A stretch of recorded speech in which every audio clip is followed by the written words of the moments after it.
Seorang lelaki di Kuala Lumpur menerima pampasan sebanyak 20 juta ringgit hasil pengambil alihan rumahnya.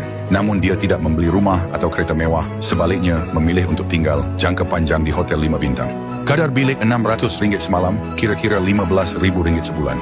Sepanjang tempoh tinggal di hotel, dia menikmati lebih 50 jenis sarapan setiap pagi, tidak perlu bayar bil elektrik, air, charge penyelenggaraan atau parkir, boleh mandi air panas setiap hari, dan ada pekerja yang membersihkan bilik serta menukar cadar. Dengan hanya bergantung pada faedah simpanan lebih RM50,000 sebulan, dia hidup selesa sambil menikmati kemewahan Hotel 5 Bintang. Kemudian, dia ke pejabat jualan hartanah untuk memohon kerja. Dia berkata, "Saya tak kisah gaji atau faedah, saya cuma mahu belajar cara menjual rumah." Pengurus yang mendengar terus gembira dan mengambilnya dengan gaji paling rendah.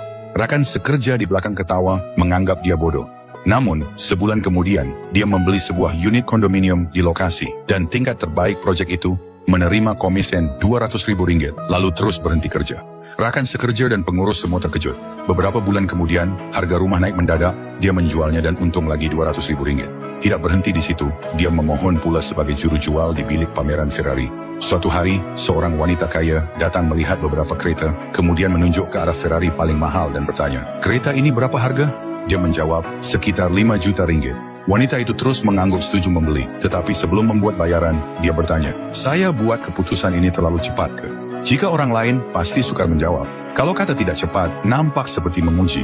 Kalau kata ya, mungkin pelanggan akan tukar fikiran.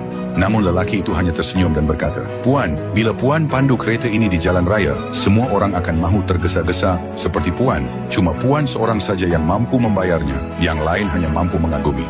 Mendengar itu, wanita kaya ketawa dan terus bayar tunai. Apabila pulang, lelaki itu bertanya kepada bapanya, "Bapak, patutkah saya gunakan komisen ini untuk belanja rakan sekerja makan? Takut mereka iri hati." Bapaknya menjawab, "Jangan sesekali. Kalau mahu belanja, belanjalah wanita itu. Rakan sekerja hanya sementara, tapi hubungan dengan orang berpengaruh akan bawa kamu jauh lebih cepat." Dia menurut nasihat itu. Beberapa minggu kemudian, wanita itu kembali dan membeli Ferrari yang lebih mahal, dan dia mendapat komisen RM80,000.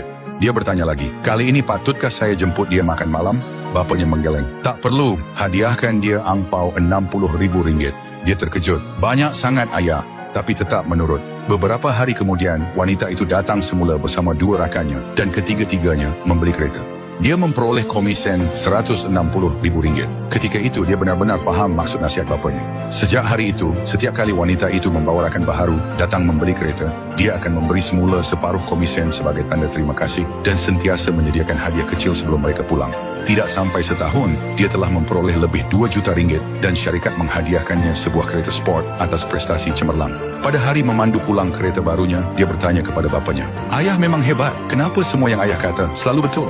Bapaknya tersenyum, mengambil sebuah buku dari rak dan berkata, "Bacalah buku ini, kamu akan faham. Kekayaan datang daripada strategi, bukan daripada tenaga.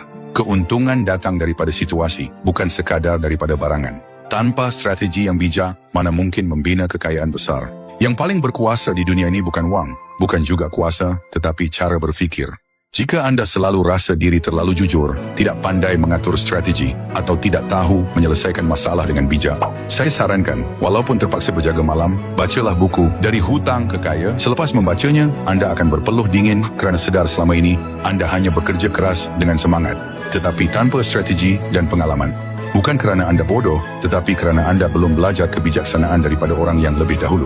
Buku ini bukan sekadar kumpulan strategi, tetapi satu sistem lengkap.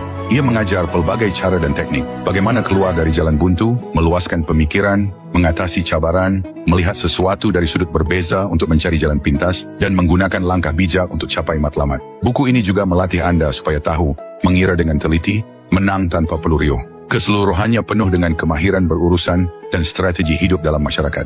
Ia membantu Anda membina pemikiran strategik serta kemampuan mengawal keadaan. Setiap orang